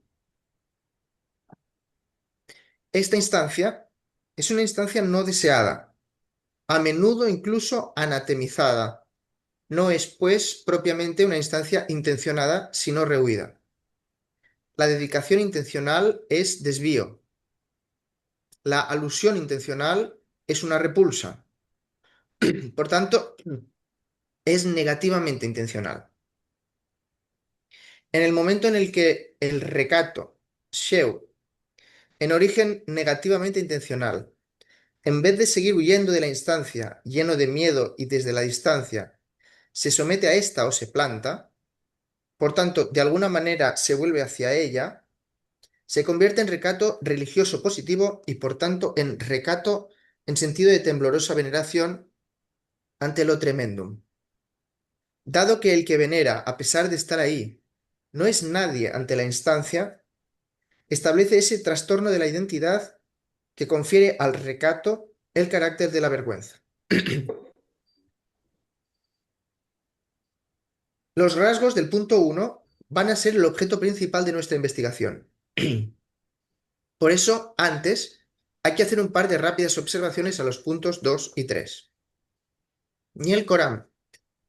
Coram sería, ¿no? Si es latín. Sería coram, coram populo, pero sí. Ni el coram ni la intencionalidad negativa han desempeñado un papel claro en la fenomenología. Adenda 2. A pesar de que, bueno, esto es interesante, esto que dicen, no sé si es cierto, pero a pesar de que se puede deducir claramente de la vergüenza, el coram no es un rasgo específico de esta, sino que es propio de todos los actos sociales. Por ejemplo, sacar pecho ante alguien. Seguramente es incluso un elemento que se podría descubrir en todo acto, pues no hay acto, por solitario que sea, que no comporte, aunque sea sin pensar o modo privativo, una referencia al mundo circundante, que traduce la palabra Mitwelt, con que se cuenta, ante cuyos ojos se lleva a cabo o cuyos ojos trata de evitar. Un horizonte de sentido. O sea, el valor de uso no es natural. Es decir, un huevo frito es una cosa que se ve y podemos comer. No, un huevo frito es un extravagante para una persona que está fuera de la cultura de horizonte de sentido nuestra. O, a ver, o sea, todo acto, o sea, la instancia que nos avergüenza, bueno, todo acto es un horizonte de sentido dentro de un mundo. Ser y tiempo. Es todo acto, hasta una herramienta, hasta un... No tiene sentido fuera de un mundo. No lo A ver, lo que algunos ya me habéis oído tantas veces, cuando a los 12 años leí, joder, Un capitán de 15 años y el salvaje rey de los negros abre el baúl, los tienen presos y cautivos, abre el baúl, saca una camisa y se la pone como pantalones. La hostia y dos pedradas en cada ojo. O las cosas no son por su naturaleza, sino por el mundo en el que estamos, ¿no? O como diría Hegel, nadie puede sacarse tirándose de los pelos del mundo en el que vive, ¿no? O sea, ¿cómo se sabe que una cosa... ¿Qué es un martillo? ¿Qué es una escoba? Una escoba es una cosa que sirve para barrer. Joder, una escoba es un bastón de madera en uno de cuyos extremos hay un haz de hojas de palma. A ver quién sabe que eso sirve para barrer si no ha vivido en el mundo en el que se barre. El Coram, siempre estamos ante un Coram, ante un horizonte de sentido, ante una cultura material de vida en la que hemos nacido y que constituye nuestro propio yo. Nuestro yo eso va a venir ahora. Nuestro yo no es exterior a las culturas de sentido, es formado por las culturas de sentido. Bueno, esto es lo que está abriendo ahora. A ver, bueno, perdonad la. Esto es lo que se está abriendo aquí como tema interesantísimo, ¿eh? Que va a venir. No solo la vergüenza requiere de un tribunal que hemos aceptado como tribunal y que nosotros sabemos que es un tribunal porque nos hemos formado en que ese es un tribunal y tenemos unas pautas de valor. O sea, si no- o sea, toda afectividad es interior a mundos culturales. Esto el problema que tenemos es que los marxistas no lo tenemos. Los marxistas tenemos el concepto de ideología, pero cuando decimos, no, no, nosotros somos comunistas y queremos la igualdad revolucionaria, pero luego decimos, soy pesimista en estos momentos sobre que eso pueda lograrse. No tenemos teoría para analizar qué es ese pesimismo. Ese pesimismo sí que está en ser de tiempo analizado. La angustia, lo que sea. Nosotros nos quedamos en lo ideológico, pero nosotros podemos ser absolutamente revolucionarios y decir, esto no va a ir por aquí. Ese paquete no lo tenemos elaborado teóricamente. La vergüenza, por ejemplo, porque puede, bueno, no sé, bueno, en fin. Yo creo que esto es lo que se está abriendo por aquí, ¿eh? Por eso decía que este apartado me parecía muy interesante. Va a ir a criticar a los yos trascendentales, ¿eh? A Fichte, o sea, a los modelos kantianos de un yo trascendental exterior a mundos culturales. Bueno, perdonad. En este sentido, Claro. bueno, perdón, Antonio. Ah, No, en este sentido, el último Cosic, el que lleva toda su vida leyendo a Heidegger, tiene un texto en el que habla precisamente de la vergüenza. Bueno, tiene distintos textos en los que habla de la vergüenza y además la considera en relación con lo que significaba la vergüenza o la decencia, en griego aidos, en la Atenas democrática. Y decía que esta vergüenza era consustancial de alguna manera a su comprensión de lo democrático, que era un pilar fundamental de la democracia y que precisamente en nuestros días corría el riesgo de desaparecer como experiencia cotidiana, podríamos decir. ¿Cómo dices que decía? Es que no la palabra no, seguro que es así, ¿eh? En En griego, griego, aidos, hay dos. aidos, como pudor también, No. pudor, decencia.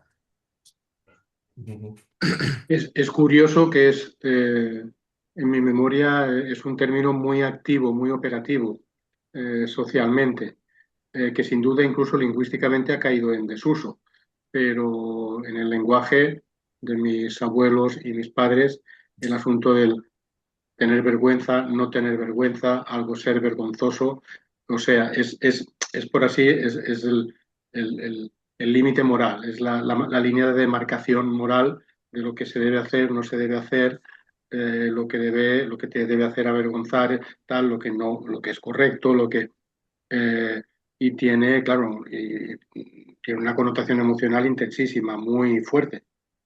Que se impregna, que se te transmite, que se te... sin embargo, efectivamente, esto de decirle hoy en día a alguien no tienes vergüenza, se ríen de ti. Pareces un troglodita, pareces un dinosaurio, ¿no? Decirle, increparle a alguien por la calle porque ha cometido un desatino o lo que sea, no tiene usted vergüenza. Es que se te mean encima, ¿no? Se te ríen. Que te dijeran esto cuando hace, no sé, unos 40 o 50 años o lo que fuera, te sentías compelido, o sea, te sentías, eh, te sentías implicado en el asunto, te sentías que o sea, no era una broma, no era algo que podías pasar por alto, ¿vale? Era una interpelación muy seria. Pero piensa que la vergüenza es un producto de relación social. Es decir, la vergüenza no nacís junto con el cuerpo, con el cerebro y con los sentimientos, ¿no? Sino es un producto de relación social. Es decir, se hace un conjunto de reglas morales de lo que es bien y de lo que es mal, y lo que está fuera de esta regla es perjudiciable y entonces te da vergüenza. Si se ha hecho esto, te da vergüenza. También Anders hace el ejemplo del sexo, de la nudidad, pero ese es un producto de la civilización, de la estructura que tiene la civilización, pero no hay por qué tener vergüenza de ser desnudo, por ejemplo. Ese es un producto, porque regla establecida, entonces hay que tener siempre un cash sex, porque es así. Y si no lo hace, entonces te pone en una situación de vergüenza. Y como todo te condenan a ver eso, entonces eso te da vergüenza. Así como el ejemplo que hace Anders del jorobado. Sí, el jorobado no se da cuenta que es jorobado. Sí, lo sabe porque se mira en el espejo, pero lo hace sentir eh, diverso lo hace sentir menos mal o algo así.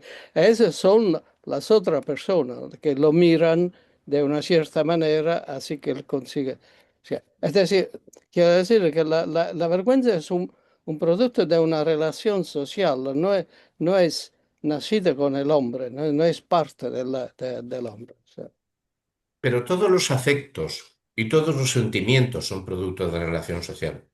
Yo, para utilizar una cosa más trivial, recuerdo que una chica que se había quedado viuda tenía dinero y se compró un coche que hoy valdría 400.000 euros. Su madre le dijo, no tienes vergüenza. Perfecto, perfecto. No tienes... Eran hijos, eran trabajadores. No tienes vergüenza. Me parece correctísimo. O sea, no me parece prejuicio. Me parece era una desvergonzada, o sea, compartiendo, ¿no?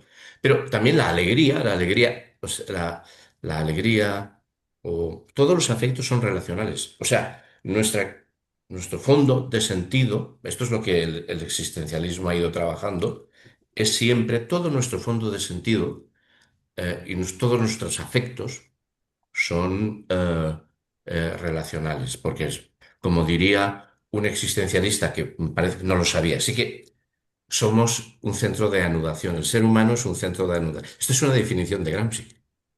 Y entonces dice que todos somos el devenir relación en fin, bueno, o sea, la angustia, el amor, o sea, el espíritu de sacrificio, eso también es que una persona sea capaz de sacrificarse eh, mm, por Sí, el hermano que no está enterrado. el asunto de la vergüenza es obviamente que su contenido es histórico, sin duda alguna.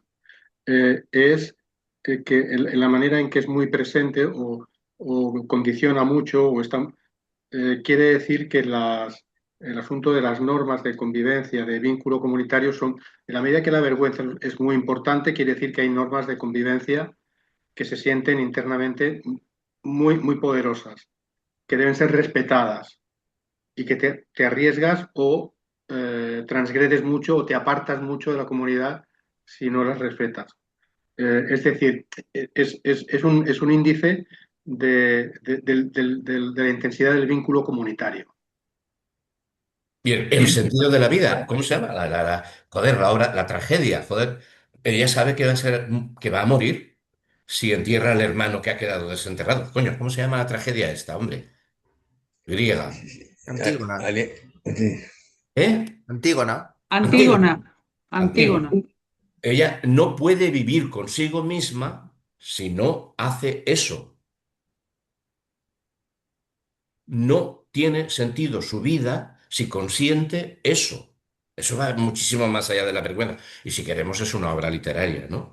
Pero ahí no vale vivir, no vale la pena vivir de esa otra manera, habiendo dejado a tu hermano víctima de la muerte, de la no muerte, de no ser enterrado. Bueno, o sea, todo es comunitario. Pero es que bueno, esto es lo que podría explicar que decenas de miles de indios después de la conquista se dejaran morir porque no valía la pena vivir de otra manera. Aparte de los que fueran víctimas bueno, hoy en día se dice que es el cólera, ¿no? No la epidemia de la sífilis, sino las heces, tanto españolas como de los animales. Bueno, en fin, lo dejamos, ¿no? Hay formas de vida, pero estos son sentimientos. Estos son sentimientos. Decir que los sentimientos son más fuertes que la ideología puede ser chocante para un horizonte de sentido basado en modelos excesivamente ilustrados, como parte del modelo. Bueno, el marxismo tiene muchos modelos, ¿no? Pero vamos, o sea, no hemos sido capaces muchas veces de ir más allá de la ideología, ¿no? Bueno, pues bueno, están estos otros. Bueno, o sea, los sentimientos son siempre relacionales, nunca son, y no son solamente, bueno, son siempre un pre, siempre son un pre razón, o sea, un prejuicio, pero no son un prejuicio, no es un malo, no es malo avergonzarse de según qué cosas. A veces es ridículo avergonzarse de según qué cosas, pero fundamentalmente es un acto que no son solamente la angustia, la alegría, la tristeza, el pesimismo, pero son todos, y son todos relacionales. Si no será el pesimismo y el optimismo relacional. Pero yo, que pues soy en este sentido profundamente comunista, igualitarista, no marxista en el sentido de igualitarista, pienso que esto no tiene buenos visos de que vaya a salir por ahí. Es otro nivel, ¿no?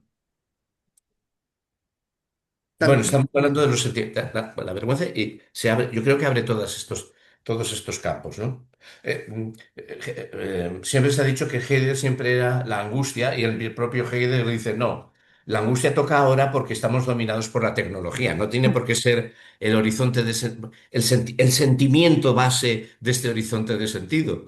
En otros momentos, que el mundo estaba a la mano eran otros. Bueno, podemos dejar el concreto. Pero se abre este gran debate, los afectos, los sentimientos de base. eh, eh, Aquí, lo que nos avergüenza, eh, que es cierto. O sea, puede uno quedar avergonzado por no ser tan maravilloso como, tan perfecto, como una bomba nuclear, yo qué sé. O- bueno, en el límite, ¿no? O, o puede vencer la vergüenza superando la contradicción. Es decir, superar la contradicción pero puede ser terrible. Ya digo, un asesino en el momento en que decide que eso está bien, deja de sentir vergüenza. Era muy bueno el prejuicio que tenía y la contradicción que tenía de que no hay que matar a nadie. Bueno, estamos ahí en un...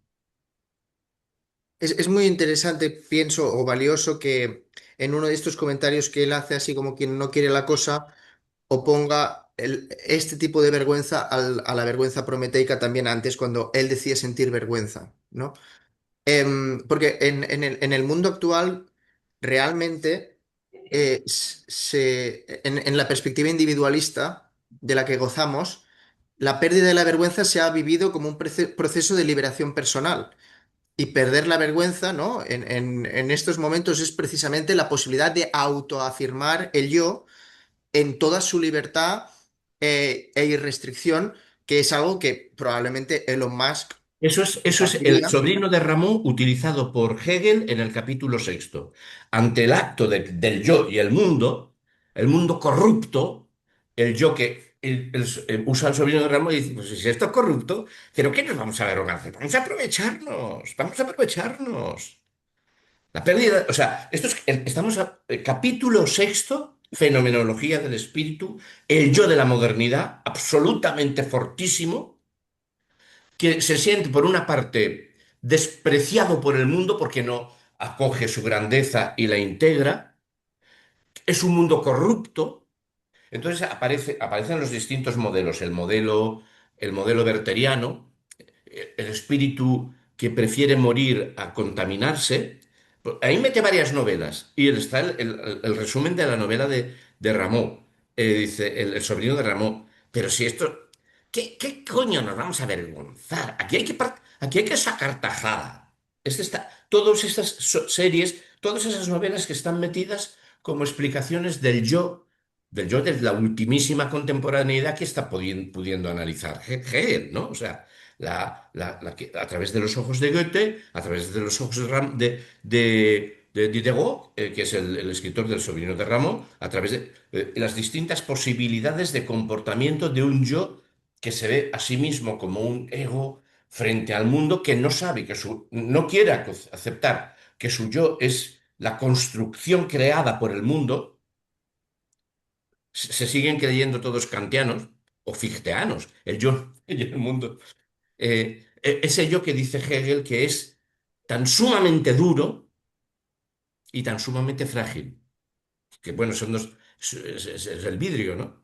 El vidrio es una fragilidad, porque es muy fácil de herir a ese, y es sumamente duro, no se siente, o no le importa, está por encima de ese mundo, o vamos a aprovecharlo como chollo, ¿no? Bueno, todos esos sentimientos que van apareciendo. Estos capítulos, ahora estoy contando los que saben. El capítulo, que es el capítulo en el cual también se habla de la religión y de la fe, y se dice que la fe ha renunciado a la relegación, a la comunidad, es un sentimiento, es un quedarse en la religión interno hacia sí mismo y que solo busca su propia afectividad subjetiva y A- su propia salvación de sí mismo en todo caso. Y dice, la Aprovechar. ilustración es la fe es la ilustración. La ilustración y fe renuncian a la comunidad. Esto es el capítulo sexto, que ataques feroz. No, no conozco ataque más feroz a la ilustración que el capítulo sexto. Luego dicen, Hegel es un ilustrado, tócate lo que sea. Eh, y la religión como fe, como sensiblería, sentimental, unicidad, preocuparse por uno solo a sí mismo y no como, dices, bueno, Hegel es un protestante. Ah, sí. Yo creía que esto de las religaciones era más bien católico, ¿no? Pero bueno, todo ese capitulazo. Bueno, disculpad que disculpad. Bien, seguimos. Sí, un poco más. Ujú. Em, Dado que la fenomenología clásica de Husserl, sin haber aclarado el principio de selección de la misma, se limitaba casi exclusivamente al análisis de los actos, que no delataban abiertamente ese coram, su concepto de conciencia tenía que permanecer anclado siempre al límite del solipsismo. Ah, o sea, se refiere a la fenomenología de Husserl. Vale, vale. Husserl y Fichte abajo, que son fenomenologías que parten de un yo trascendente, preconstituido, estilo Kant, estilo Descartes, ¿no? Hay un yo y hay un mundo. Había un yo y había la historia. Y el yo entra en la historia, el yo entra en la comunidad y comprende desde sus esquemas trascendentales el mundo. ¿Eh? Este es el modelo que nos va a criticar ahora. Porque, claro, así no se explica la, la- la- la vergüenza como se explicará como comunidad. Entonces, bueno, vamos a ver. Iremos a verlo. Es que este artículo, este capítulo entra en temas muy. Lástima, son menos. Bueno, Dice, la intencionalidad negativa resultó algo desconocido, porque el yo fue considerado ipso libre o al menos activo. externo. El, El que hace por sí mismo sin comunidad. El yo es. El yo, sí. el hecho de que, por ejemplo, en Husserl, la expresión libertad aparezca raras veces, dice poco en contra. En otras filosofías de la subjetividad, también en la fenomenología trascendental, Fenomenologías trascendentales. en su cacería cognoscitiva del yo, le ha ocurrido el clásico lapsus de atrapar solo la punta del yo cognoscitivo e interpretarlo como el yo total o representativo del todo. O sea, el yo que conoce yo y el mundo. ¿Vale? ¿Y tú, ese yo de dónde sale? Esta es la escisión cartesiana, kantiana, cartesiana, kantiana, neokantiana, husserliana. Eso ha sido cerrado por una parte, bueno, fueron dos posibilidades de cierre, Hegel y la posibilidad de cierre Hegel, y seguramente este señor también la cierra. Es diciendo, no, las cosas no son así. Hay una autoidentidad sujeto-objeto. El mundo es su prioridad ontológica de la comunidad sobre el individuo y el propio yo es producto de. Yo creo que esto es lo que nos está colocando en esta guía. Creo. Dice la nota al pie. No creo que pueda haber una filosofía de la reflexión, o sea, una filosofía que parta del hecho del yo, que se encuentra a sí mismo con anterioridad, que no sea o filosofía de la libertad o filosofía de la no libertad, o filosofía del orgullo o filosofía de la vergüenza. En la filosofía de la vergüenza fracasa la identificación. En la del orgullo, el me es ocupado o constituido o simplemente negado por el yo. Es innegable que el yo cognoscitivo va tras su objeto, por tanto es positivamente intencional, pero no es verdad que el yo solo sea en referencia a algo. Por lo demás, y solamente en coordinación con ese movimiento contrario alcanza la intencionalidad también su sentido, también el yo se retrotrae en sí mismo, a la manera del caracol. No solo ve, también es visto. No solo tiende a, tiene intención como sujeto. También es objeto de intención. Por ejemplo, es perseguido o cazado.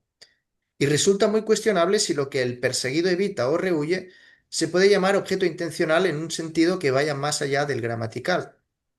A fin de cuentas, no todo acusativo es automáticamente un objeto intencional.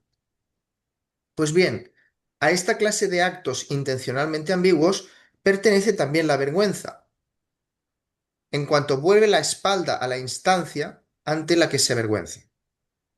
A lo que tiende la vergüenza no es ni a ver su instancia ni a dejarla de ver, sino a no ser vista por ella.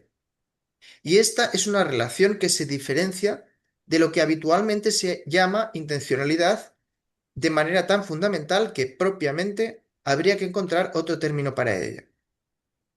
Horizonte de sentido podría ser, que es un término bien gadameriano. Bueno, también es hegeliano. Hay un mundo y unas relaciones y una cultura material. Es que puede haber culturas que no tengan el sentimiento de vergüenza, sino otros. Y hay culturas ante lo que puede avergonzar es una cosa distinta de... Son cosas. Dependen de los mundos de vida. Si resumimos los rasgos nombrados hasta ahora, la vergüenza es un acto reflexivo, la vergüenza en general, es un acto reflexivo que degenera en una situación de perturbación y que fracasa porque el hombre ante una instancia ante la que se aparta, se experimenta a sí mismo en esa situación como algo que no es, pero que sin embargo sí que es de manera inevitable. ¿Seguimos un poquito más? Tras esta académica descripción fenomenológica, que aún deja sin aclarar el hecho de que existe la vergüenza, será bueno que pasemos a un ejemplo concreto. Ejemplo, el jorobado se avergüenza de su joroba, más exactamente de ser el de la joroba. Pero dice, dejemos por el momento naturalizada la vergüenza, que habrá que contar qué es. ¿Eh? En cierto sentido, le parece que la joroba es algo contingente, por tanto, algo que él no es, sino que solo tiene. Pero uno es lo que tiene. Tiene en el sentido de cómo se tiene el cuerpo. Y ciertamente de manera inevitable. Por tanto, también el jorobado es inevitablemente ese que tiene la joroba, con quien ha de identificarse, a pesar de que no puede identificarse con él, a pesar de que nada puede hacer y por tanto no sea responsable.